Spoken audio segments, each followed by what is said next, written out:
दोस्तों नमस्कार।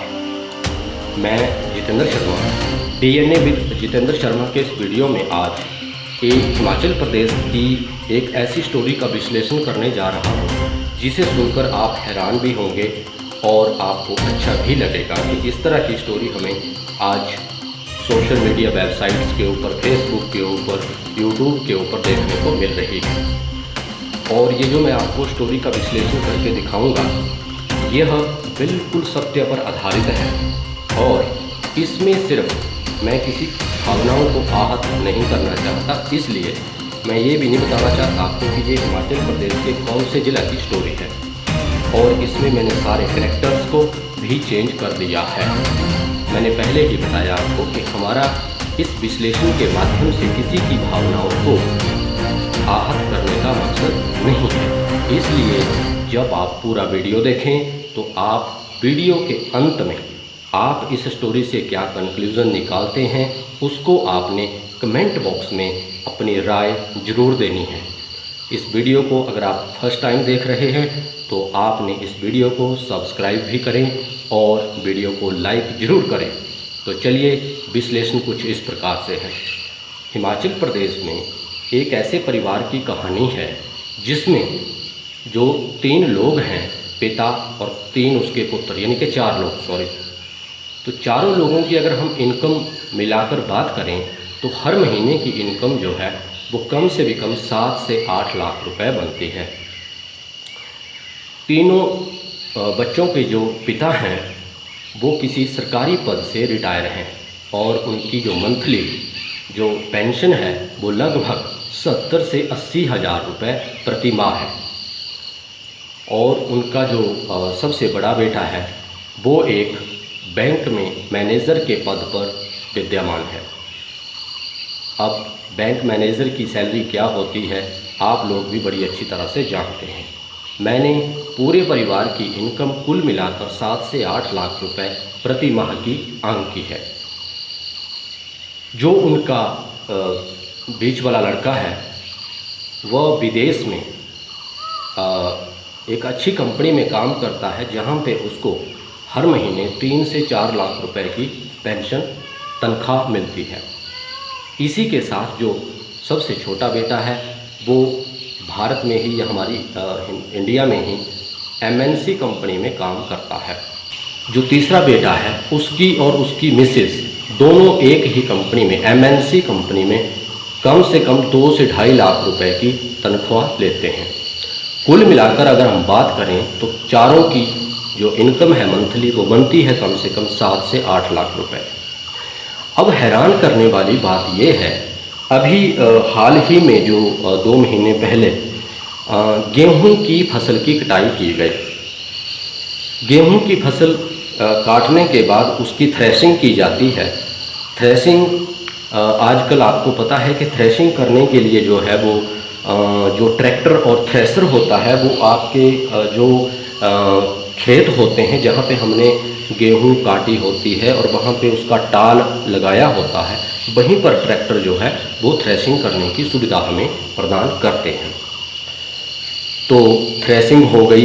जो गेहूं का जो भूसा होता है वो एक बड़े खेत में इकट्ठा हो गया। अब जो आसपास के लोग हैं उन्होंने भी थ्रेशिंग की। तो जो भूसा होता है, आपको पता है हिमाचल प्रदेश में आजकल जो गांव हैं हमारे, तो गांव में लोगों ने जो भैंस गाय बहुत कम पालना अब छोड़ दिया है, तकरीबन बहुत कम पालते हैं।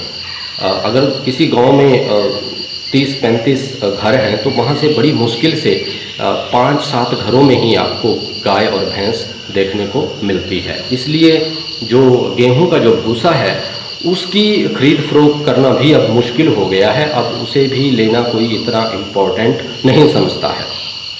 हो सके ये जो गाय भैंस पालने वाला जो सिस्टम है जो हम अपने घरेलू तौर पे पालते हैं वो आने वाले समय में एक बिजनेस का रूप ले और धीरे धीरे ले भी रहा है। तो जो आसपास के लोग थे जिन्होंने भूसा जो था वो 10 या 15 रुपए प्रति टोकरी के हिसाब से कई लोगों को सेल कर दिया, ठीक है। लेकिन जो व्यक्ति हर महीने 70 से 80 हज़ार रुपये की पेंशन लेता है, उसका जो भूसा था वो उसी खेत में रह गया। इस वजह से कि वह व्यक्ति जो था वो उस भूसे की प्रति टोकरी 25 रुपये से कम देने को तैयार नहीं था। यहीं से आपको इस वीडियो में एक मोड़ नज़र आएगा, इस स्टोरी का एक मोड़ नज़र आएगा कि एक ऐसा परिवार जिसकी सालाना इनकम 7 से 8 लाख रुपए है, उसका घर का जो मुखिया है वह एक भूसे की टोकरी को 25 रुपये, तकरीबन 25 रुपये एक टोकरी सेल करने पर अड़ा रहा और उसके जो आसपास के लोग थे उन सब ने अपना भूसा 10 या 15 रुपये प्रति टोकरी के हिसाब से सेल कर दिया। अब सोचने वाली बात यह है कि जिस परिवार की हर महीने की प्रति माह की जो इनकम है वो 7 से 8 लाख रुपए है, जैसे मैंने आपको पूरा एनालिसिस करके बताया, उस इंसान की वो मनसा जो है वो क्या हो सकती है, वो क्यों इस बात पे अड़ा रहा कि मैं जो भूसे की एक टोकरी है उसको मैं सिर्फ जो है वो 25 रुपये प्रति टोकरी के हिसाब से ही दूंगा, जबकि जो अन्य लोग हैं जिनकी सालाना इनकम 7-8 लाख तो बहुत ज़्यादा होती है, ये तो भगवान की ही कोई मेहर हो सकती है ऐसे परिवार के ऊपर। लेकिन जो ये इतना बड़ा इनकम का अमाउंट है, इतना बड़ा इनकम का अमाउंट होते हुए भी वह व्यक्ति जो है वो अपनी उस भूसे की टोकरी को 25 रुपये प्रति टोकरी देने पर अड़ा रहा और धीरे धीरे समय बीतता गया।